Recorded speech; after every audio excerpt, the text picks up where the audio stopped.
he did that. And yeah, took out that car, and the guy in the Rover was out in another Rover for the next race, or for the final qualifier of the day. He knew someone was going to take that car out, and it was going to die. There was nothing that would stop it. And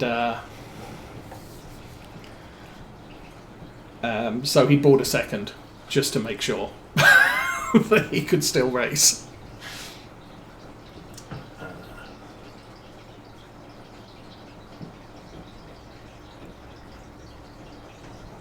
Hey, long hauler. I had, actually, one of the guys I worked with had, I think it was the 92 Saab 900 Turbo.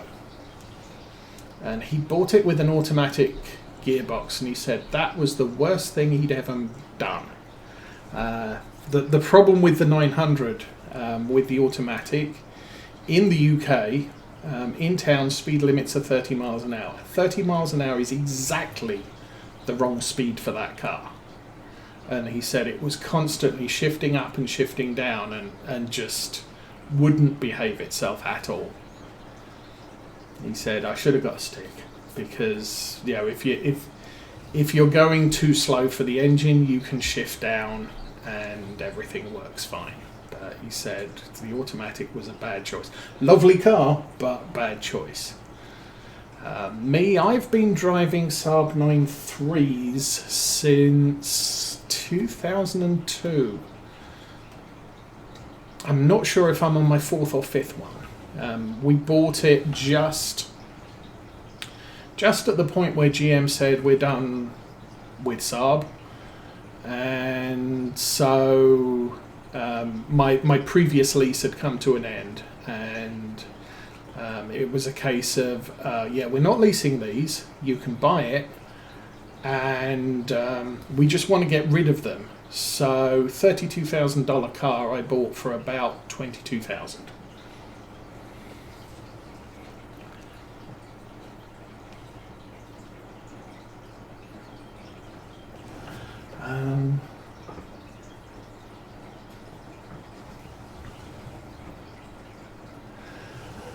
Yeah, this was in the UK. I'm pretty sure it was a 900S, the fastback. But yeah, I've been driving 9.3s, which are effectively the GM version of Saab.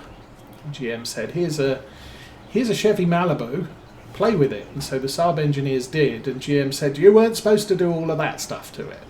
So, well, we did. And I do like them. They're a nice, fairly comfortable.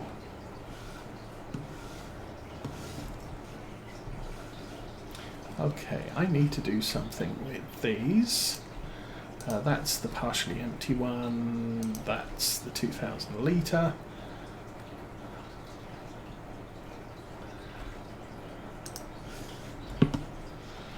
Yeah, not supposed to use super strength on these, but we have work to do in the field, so let's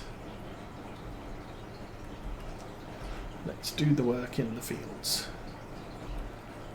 Just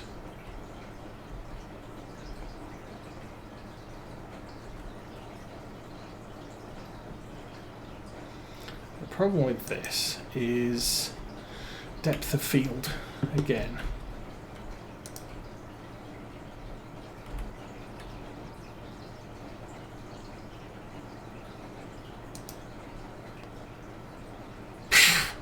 Whatever.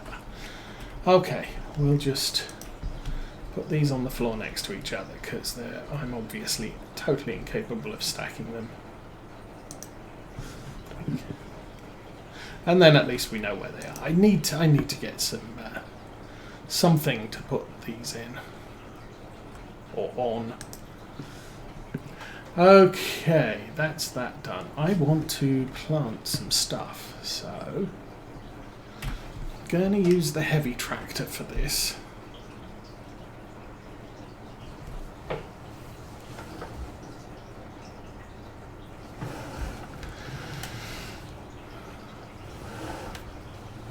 Not even sure. I don't know how much seed we've got on the farm.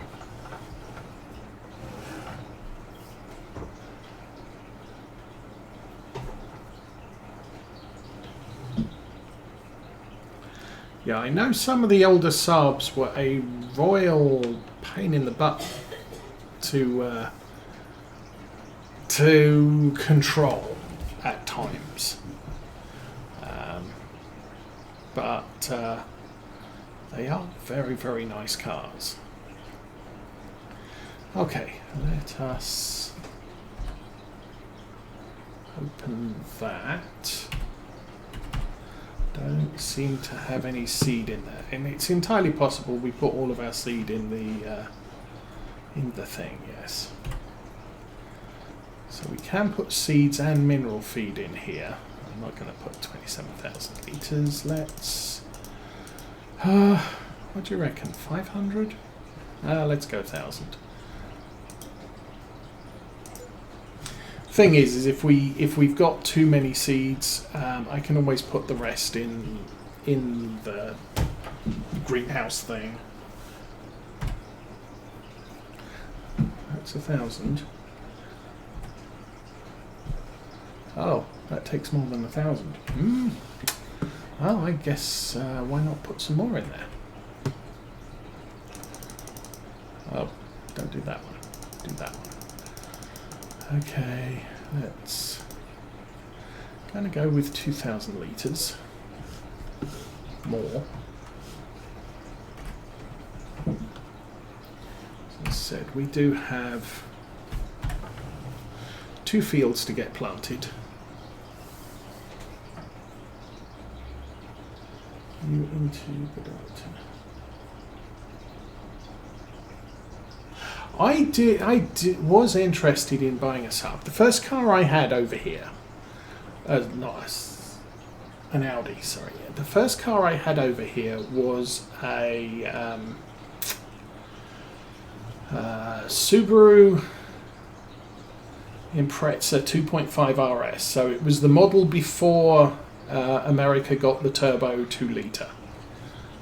I did like that body style. It was the old 2-door sedan, which was replaced by the one that looked like a VW Bug on steroids, at least from the front, which I wasn't as keen on.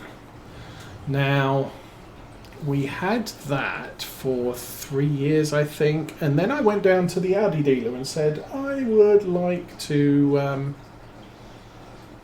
take a look at your Audis. And I was basically told, well, come back when you want to buy one. We don't even want to talk to you if you're just looking. Fine, okay, I'll go. And I'm in an auto mall in California, so there is every single car manufacturer walking distance from each other. So it's just like, well, fine, you don't want to sell me a car, I'm not going to buy one. And I ended up at the Saab dealer and walked in and said, yeah, I think I'm kind of interested in buying a Saab. He said, sure, not a problem. Let's go for a test drive. Well, okay then. So I ended up buying one. Because he wanted to sell me a car. And I wanted to buy the car he was selling. Canola, soybean, sorghum, grass, wheat, barley. So that's what I did. Turn on seeder, fold seeder. Seed is on automatic. Okay, let's get this show on the road. And so that's how I ended up in a Saab rather than an Audi. Now my dad owns an Audi, and he's very, very happy with it. I think he's driving a Q3 now, which is the little SUV. I can't really think that it's actually available in America. It's kind of like the BMW X3, but it's an Audi. And he's pretty much been driving Audis since he retired. Prior to that, he had a Ford. And my grandfather used to work for Ford, so our family does qualify for discounts while my grandmother is still alive. Cameo, good day. Welcome to the stream. So, yeah.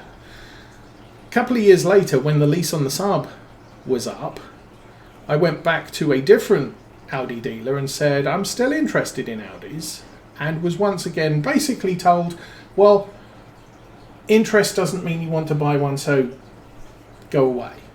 At which point okay, fine. I have no interest in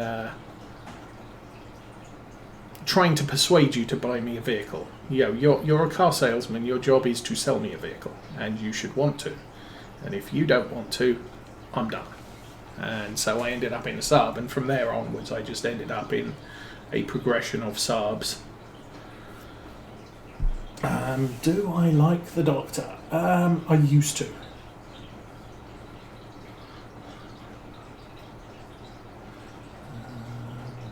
The unrealistic version is bigger on the inside.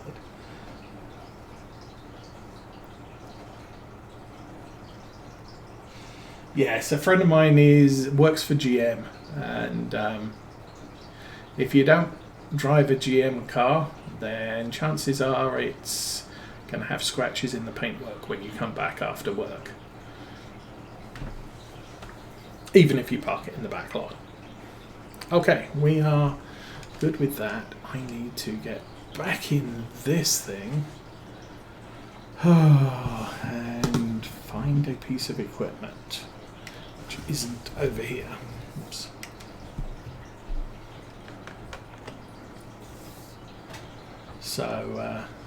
So yeah, I mean, I grew up hiding behind the sofa in the 1970s, watching the Daleks and not realising that staircases might be a problem for them.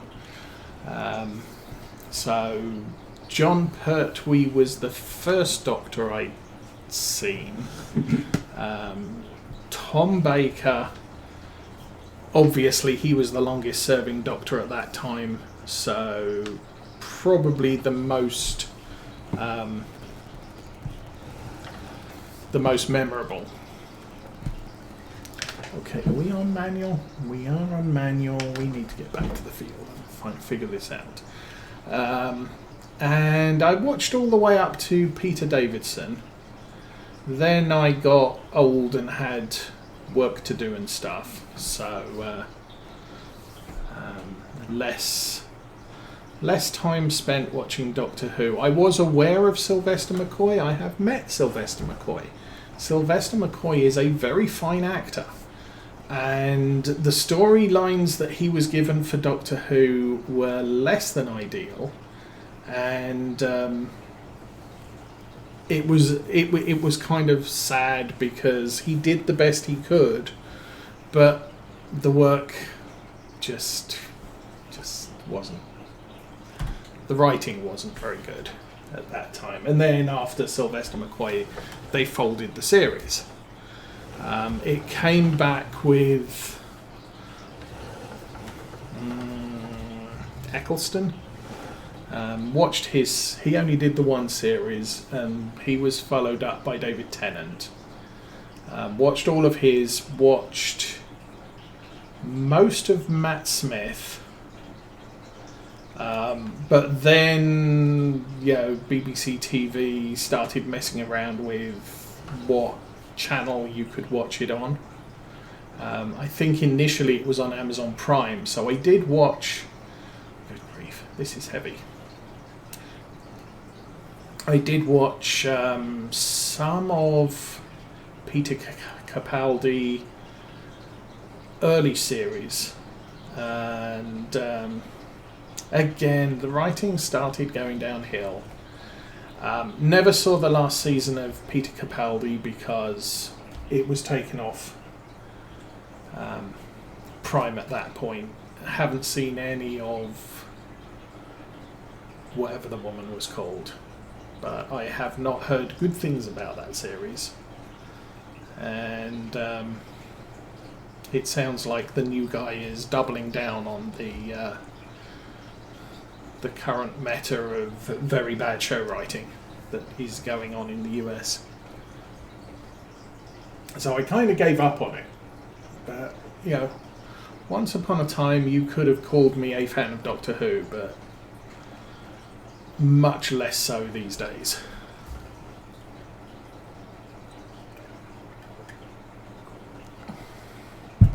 I did manage to catch the last episode of Andor this week.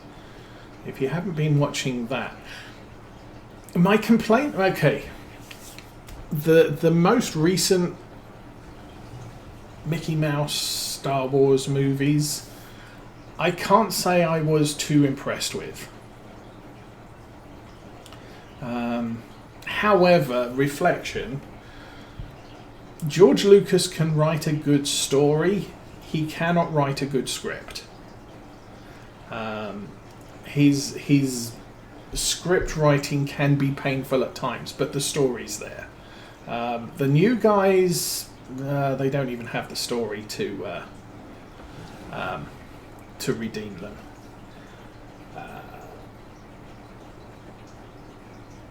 They did do Rogue One. I was of the opinion Rogue One was a... Why aren't you unfolding? There we go. This thing's a little weird. Now, I do not have this on automatic, and the reason is I want to improve the nitrogen levels, not take them up to what they need to be. The only way we can get accurate nitrogen levels is by having a crop in the ground. And we don't have a crop in the ground. I didn't think there were any stones in this field. Well, this sucks. We're going to have to get the stone picking bucket. I didn't want that to be a thing.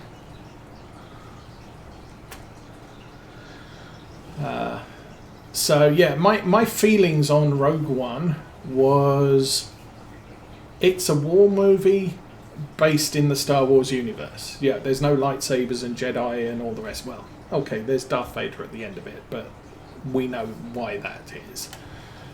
Because they've stolen the plans to the Death Star and he's trying to stop those plans get out there. Which was the opening premise of A New Hope. But the entirety of Rogue One was, it didn't have to be in the Star Wars universe. It could have been a Second World War movie.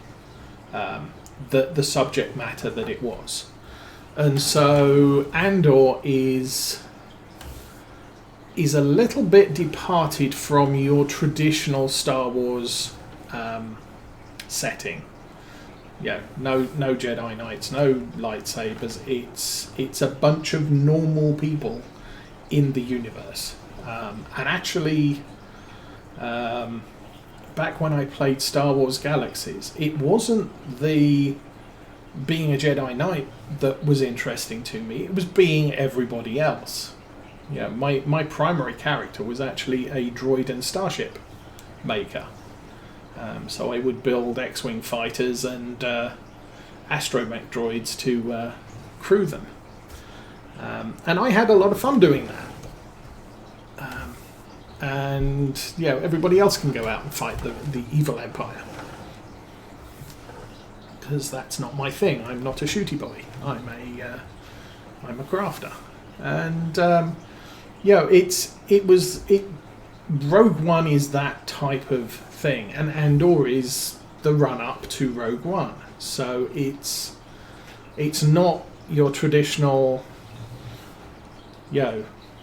Star Wars stuff, but nonetheless it's a good show, and it's really well written and really thought-provoking because of the matter that they've included. Okay, well, the reason I'm driving this tractor, which is struggling with this tank, is because this tractor has GPS, and I kind of need GPS to do this field. Okay, I have done that. I need to activate, and we are good. Let's go. We were talking about Doctor Who and how I'm not so much into modern Doctor Who as I was into original Doctor Who, and then I turned it into a talk about Star Wars. So yeah, if if you liked Rogue One and not because it was Star Wars, I think Andor is a good show. It's worth watching because it's a good show, not because it's Star Wars. And if you didn't think the Empire were the bad guys, oh my goodness, the Empire are bad guys.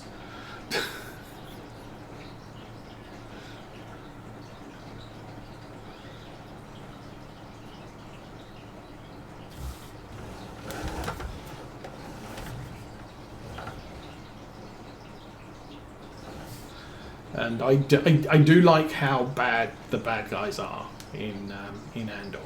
Yeah, there is no doubt. These are not nice people to know.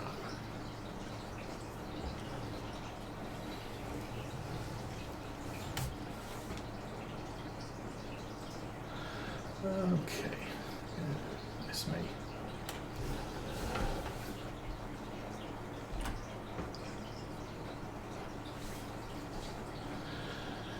And so yeah, the last episode dropped on Wednesday, and 12 episodes. The one thing I will warn you, it is an incredibly slow start. So the first 3 episodes, you're sitting there thinking, nothing would happen, nothing's happened. Why am I watching this? And you really have to give it time. But definitely, it's a good story, and as I said, a little bit slow to start.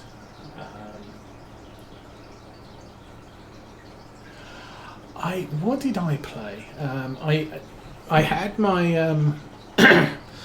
I had my crafter, which was the started off as a droid maker, and then when Lightspeed came in, included building ships, very popular building ships. I must admit, I was making serious credits, selling X-wings and Y-wings and all the things. But my secondary character was Smuggler Commando, which is an interesting combination. Commandos are each of the combat roles had a different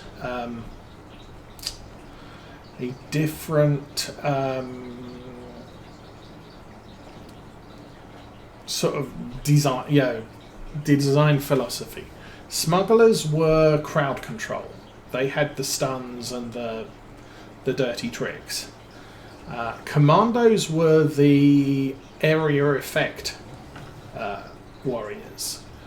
Riflemen were long range. Carbineers were sort of DPS mid range. And I can't remember what the pistol guys were, but they had their own niche of combat. And so, as a dual smuggler commando, I was able to do long range, area effect, crowd control.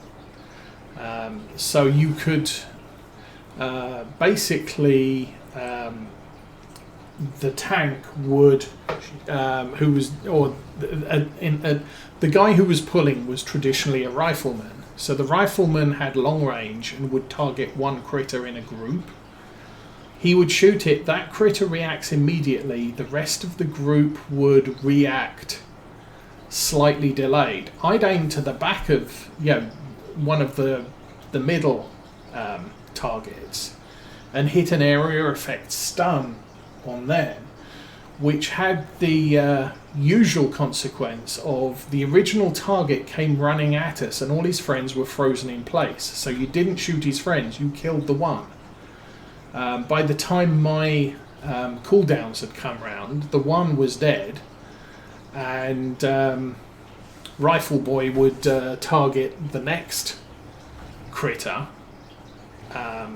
the next closest critter, shoot it, and then I would area effect the ones in the middle. So our team get very good at pulling selectively and seriously controlling the aggro, because all the bad guys were frozen for most of the time that we didn't want them doing stuff to us.